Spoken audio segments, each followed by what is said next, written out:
Okay. Okay na ba? Recording. Ano yung...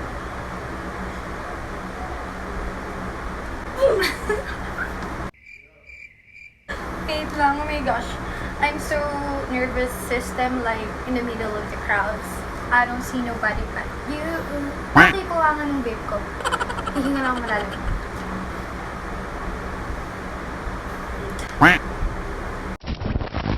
Hey guys, what is up? It's me, Zarina Umisol. And welcome to my YouTube channel. So ngayon na lang ulit ako nakapag-YouTube kasi ang tagal dati nag-vlog ako pero stinop ko rin. So, ayun. Sa mga nakakala, makikita nyo rin naman yung dati kong videos. Tapos yung iba, dinilit ko and naka-private lang, naka-only. So, ayun na nga. For today's video ay may papakilala ko sa inyo. At yun ay yung aking pinakamamahal na bebe.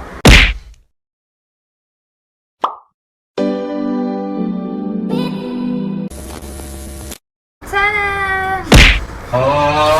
So, ito si Arvin, ang aking pinakamamahal na pig na boyfriend. So, ayun, baka, hindi na ako mag-i-explain. So, ngayon, ang gagawin namin ay hindi, pakilala ka muna lang. Pag nagsalita ka, lakasan mo yung boses mo.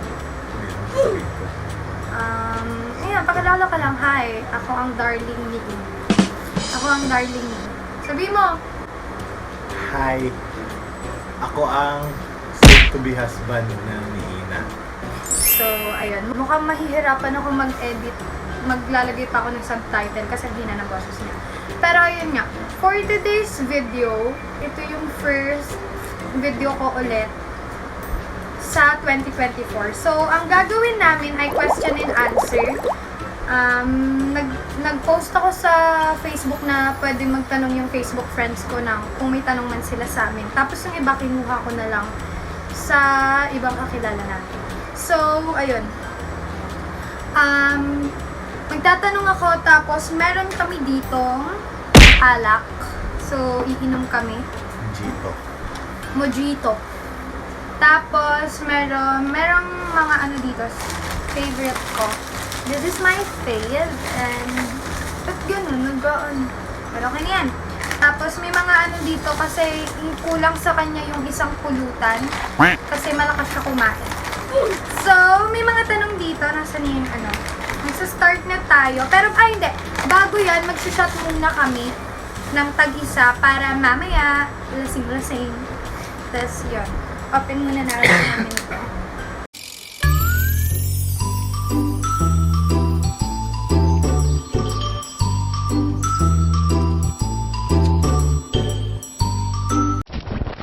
So, ayun na nga guys. Tapos na kami sa first na inom namin. So, maglalagay ulit ako dito, iinumin. Kailangan namin uminom ano ba? Ano ba mangyayari? Inom, after sumagot. Pag sasagot, inom muna.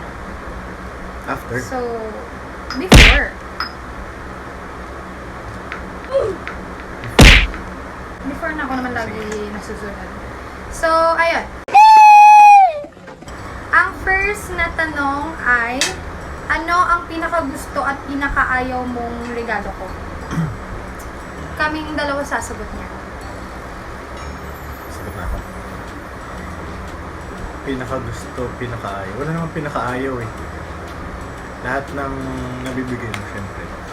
Alam ko rin namang alam mo gusto ko. So, walang ayaw. Lahat. Ganun din.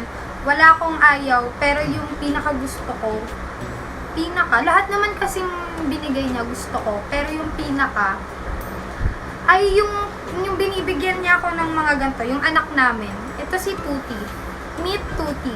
Tapos si Toothless, tapos pinangalanan ko siyang si Tuti. Tapos marami pa akong mga ganito. Huwag mo siya ipakita, dirty. Ay!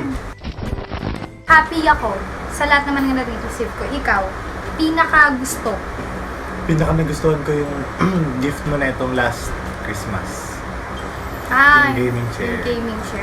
Mahilig kasi yung boyfriend ko tawag dito, maglaro, tapos lagi siyang babad sa PC. Pero nung binigay ko yun, halos doon na siya humiga. Doon na siya mag-ano. So, shot mo na.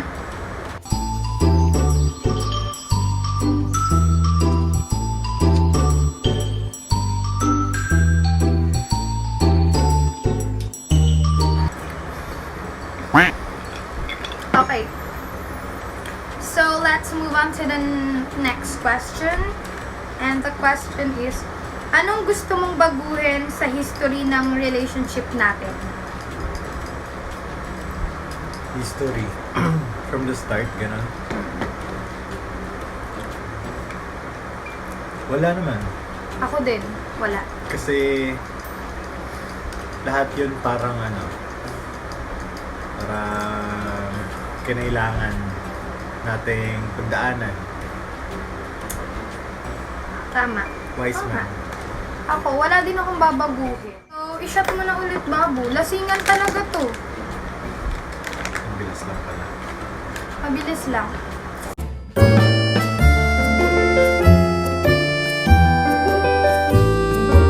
Okay. Third question is, kailan yung moment na na-feel mo na proud ka sa akin? Moment. Yeah, the moment you felt, the moment that you felt proud. Na yan. Walang moment. Hindi ka proud? Hindi pa kasi ako. Walang moment kasi lagi akong proud sa'yo. Akin, proud ako, ayoko nag-story, pero si Arvin kasi nung una ko siyang kilala, si Arvin kasi yung yung parang nonchalant ba yun? Hindi in a bad way kasi yung okay guys, so biglang nag-stop yung video. So balik tayo doon sa last na nasabi ko. Yung nonchalant siya, pero hindi in a bad way kasi yung iba parang ayaw nila ng ganun, yung hindi nakibo. Pero siya kasi nakilala ko siya na tahimik lang. Kasi ayun. Tapos sanay ako dati na parang expressive ganon. Pero siya, proud ako nung patagal ng patagal. Dati kasi yung mga bagay, yung ugali na ayaw ko, nasa kanya. Plus na lang yung pogi siya kaya ako dito bumigay. Ang pogi niya kasi, pero nung, marami siyang binago. Doon ako proud. Pero ayun, proud ako kasi dati hindi niya alam kung paano i-express yung sarili niya or paano siya mag-open up. Hindi siya ganung tao. Tapos doon ako nahirapan, pero nung nagkatagalan, alam mo yung nakikita ko nagtatry siya na i-express yung sarili niya, i-open yung gusto niya, yung nararamdaman niya. Kaya yun, doon ako proud. Good dog. So, ayun, doon ako proud. So, yun, inom mo na. Lusawan na talaga. Alam mo guys, nakailang question pa lang tayo, pero naubos niya na yung isang seaweed. Ilang piraso lang talaga yan. Hindi talaga, te. Ilang piraso talaga I-shot yan. mo na, te.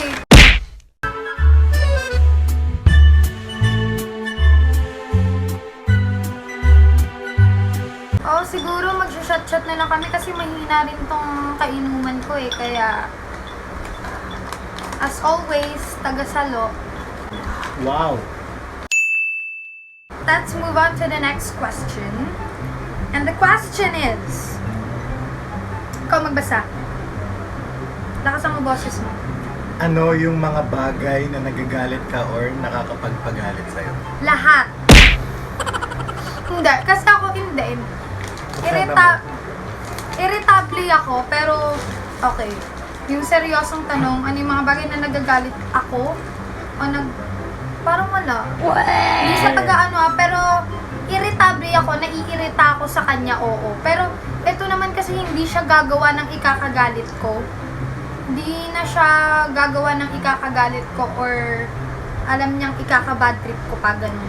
So, pero meron isa ano ba yung bagay na naiirita ko? Ayun. Ulit, mabagal.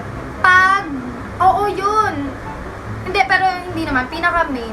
Common yung ganun eh. Parang ano, pag makulit siya sobra, hindi masakit yung ulo ko sa kanya kasi hindi naman to parang ano eh, green flag to. Parang hindi sumasakit ulo ko dito or nagagalit lagi. Pero ang kinakagalit ko minsan, pag sobra yung pambibwisit niya, oh, 'di ba? Ang hilig niya, pero hindi yun parang okay. Ano siya, may pagka parang mababy talaga. Parang may anak ako, ganun. Parang may 10 akong anak. Grabe, mamikon. Pikon kasi ako eh. Grabe siya mamikon. Tapos, pag pinagsabihan kong hindi ka titigil, magpapaawa. Ganun yung gagawin niya. So, yun lang. Pag sobrang pasaway siya. Pero, yun lang naman. Yun ang kinakagalit ko. Pag matigas ulo niya, parang bata, ganun. Ikaw? Ako hindi naman kasi ako yung mabilis magalit na yung common na init ng ulo, ganun, topak. Yung sa mabababaw na dahilan. Hindi naman ako nagagalit sa ganun. Ang madalas na nakakapagpagalit sa akin is irrationality.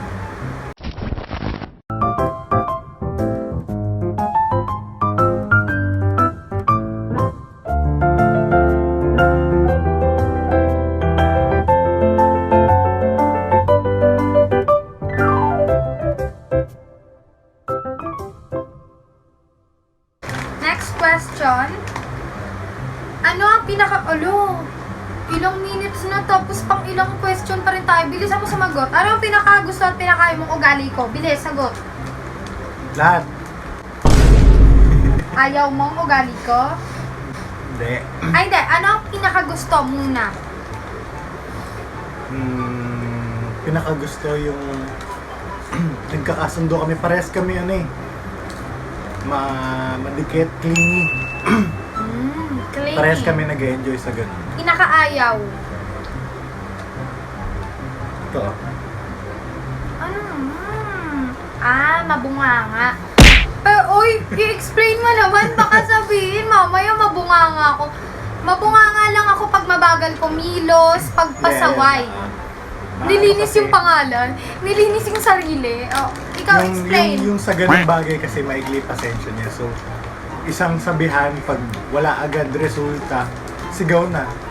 Hindi naman sa wala resulta, pero kunwari, pag sinabi ko may kalat dito, pulutin mo yan. Ngayon nga, pag hindi agad napulot ba? Yung kilos niya, kunwari, sabi ko pulutin mo yan, 3 minutes, tatayo pa yan. Tatayo yan, gaganyan-ganyan yan. Ang ending, tatayo ako ng kusa para gawin yung pinapagawa ko sa kanya. Yun yung nangyayari. After No! 3 seconds. No, hindi. Ilang minutes bago siya kumilos. Sumusunod talaga. siya, pero mabagal. Ganon yung nangyayari. Okay, So, talaga. ayun yung pinakaayaw mo. Maikli talaga pasensya ko, so... Pero yung pinakagusto ko sa ugali mo, hindi, yung pinakagusto ko sa'yo, yung pagiging clingy niya. Kasi, nag-storytelling na naman. Yung pinakagusto ko sa kanya, namimit niya yung love language ko. Love language ko talaga, isa doon yung physical touch. Yon.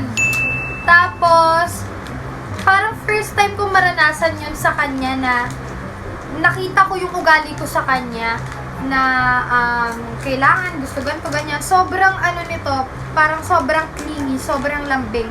Kaya yun yung gusto ko sa kanya kasi for the first time in forever, for the first time in forever, naranasan ko yung kasing ugali ko, yung gusto ko.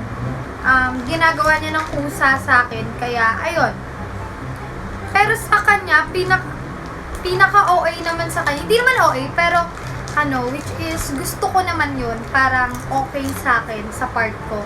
Kasi, ayun, gusto ko yung sobrang clingy niya. Ayun ang dami ko sinasabi. So, next question. When you balak magpakasal and anong age? Okay, wait ako muna. Ako sasagot niyan. Sa ngayon, napag-iisipan na naming magpakasal. Mutual decision yung... Mamaya agad. Hindi! Decision na namin yung magpakasal, pero ayaw. Ayaw mo? Ayaw muna namin sabihin dito or sagutin. Kasi parang ayaw namin ma-evil eye. Kasi, di ba, uso yung gano'n. Parang ayaw namin ma-evil eye. Pero may plano kaming this year. Sinabi rin, may bala kami magpakasal as soon as possible. Pero, sa mga next na video, i-explain ko yan. I-share ko sa inyo yung ganyan. Kasi marami kaming plano. And, in Jesus' name, matutuloy yan. I claim it. So, ayun. Habang sinasagot namin yung next question, i-shot ko na. Then, after me, siya na mag-shot habang sinasagot yan. So, the question is, kung may babaguhin o idadagdag sa relasyon nyo, ano yun? Sa akin, wala. Everything is perfect. So, wala Dagdag, din. siguro bahay. Gusto ko magsama na kami sa... Love, babaguhin. Hindi, wala eh.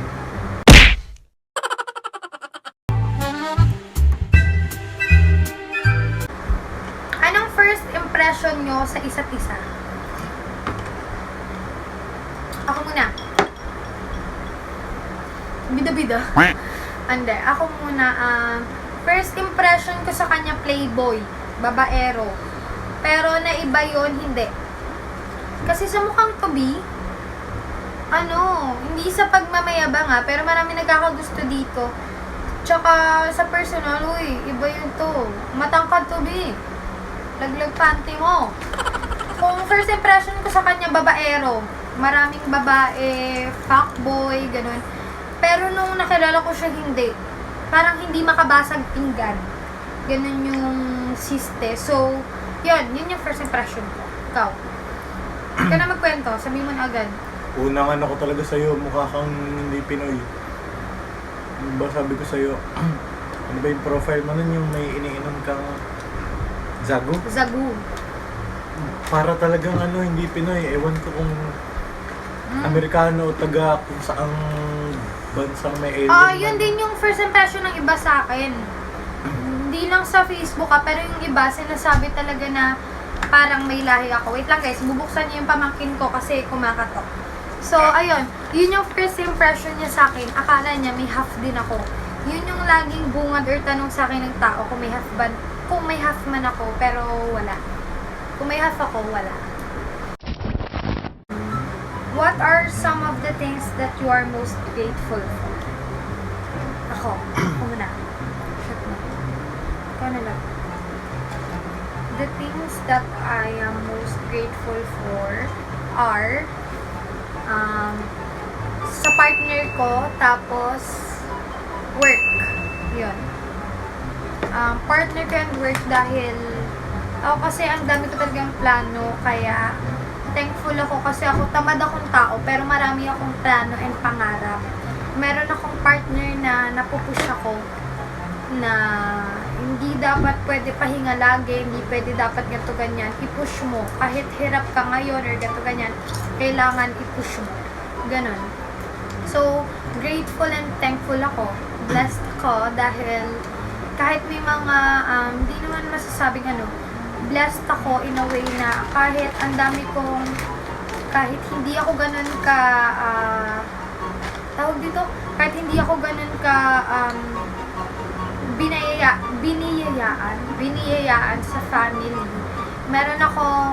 Lagi akong thankful dahil binibigyan ako ni Lord ng partner na magagabayan ako. And, ayun, makukorek ko yung mga hindi dapat at yung mga mali ko. So, ayun, grateful ako sa partner ko and sa work ko dahil, ayun, more money. Ako, I'm most grateful Great. for... Tapon mo yung water. Go. I'm most grateful for my partner, syempre. Siguro kasi ilang taon na akong lugmok eh. Parang nagpapalamon sa katamaran, ganon. Na sobrang dami kong reason sa buhay na ayoko muna, susunod na to. Pero mula nung dumating si Ina, napupush niya ako sa mga bagay na hindi ko naisip na kaya kong gawin dati. Napush niya ako dun sa mga bagay na pinaka-kinailangan ko sa buhay para mag-improve ba, mas mag-improve, mas maging better. So, ayun na nga guys. Yun na yung last question natin. And sa ngayon, medyo tipsy na ako dahil ilan na rin yung nainom namin. So, paubos na rin. Ang bilis lang. Hindi to yung limit ko, pero sobrang bilis kasi nung shot namin. Kasi iba rin kasi pag 1v1, di ba? Sunod-sunod. Pag dalawa lang kayo nag-iingan. Pero syempre, i-shot ni Arvin to. Syempre, malakas yan eh. Tubig. So, ayun lang naman. So, kung may mga request pa kayo guys, since nasagot naman namin yung tanong ng ibang Facebook friends ko, yung mga friends ko, kung may mga gusto pa kayong ipagawa sa amin, sa akin, is i-comment ka lang or i-message nyo ako sa social media accounts ko. And, ayun lang naman, ang bagal ng shot, di ba? Sinasabi niya tubig lang, pero hanggang ngayon hindi niya pa rin Hindi, sinashot. takas kaya parang tubig, akala mo tubig. Hirap, hirap.